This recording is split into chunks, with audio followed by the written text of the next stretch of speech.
Building an AI company is very different from building a normal startup. And I'm going to give 5 specific examples. But before we do that, why should you care about what I have to say? Well, over 5 years ago, I started a fund. I ran a multi-million-dollar agency for the last 5 years. And for the last 7 months, I've been building an AI startup in secret called Sploot AI, helping with creators making money. And so I'm going to give you the lessons that I've had to figure out when I talk to other founders and VCs who've already done this. So number 1, the founder is the moat. Unlike most normal startups where the tech can sort of speak for itself, it's a SaaS product, AI is automating everything. And also because of that, it's automating employees. Employees can also become founders much faster and may want to leave your company before it ever reaches maturity. If OpenAI can take on Google with search, then why would you have a moat? That's how powerful and strong AI really is. And so really the founder is the last moat of any AI project. Largely it's content and selling yourself. Number 2 is if you're going to build an AI startup, it's very unlikely that you're building for an exit. With traditional startups that raise venture capital or bootstrap and get to a position of being a large company, they're usually wanting some sort of FANG company or Big 10 stock to acquire them. But the reality is with AI is those big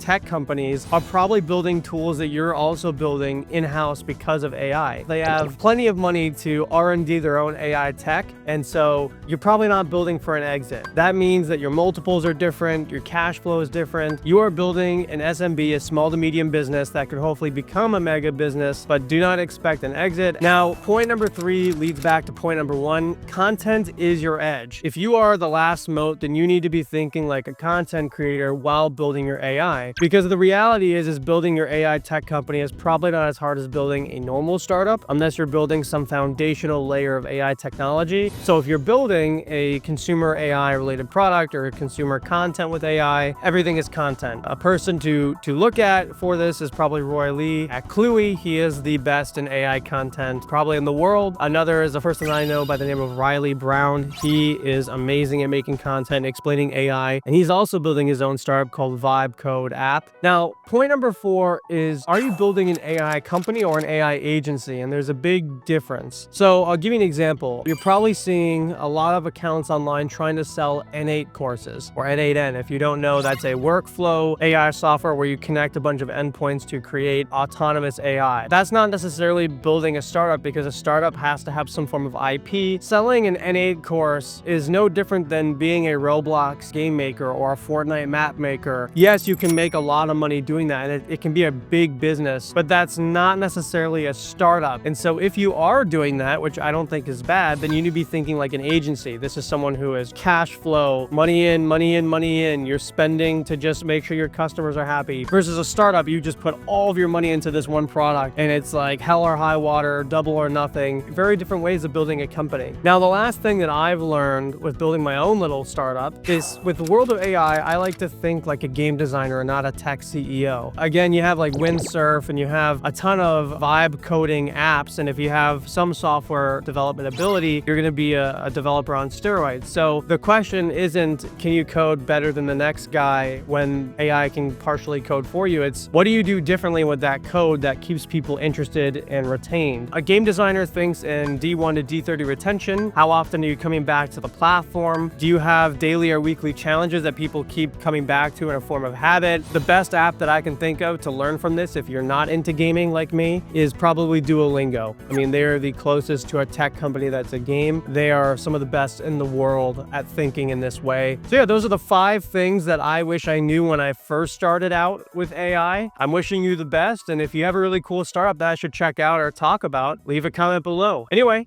take care. Bye-bye.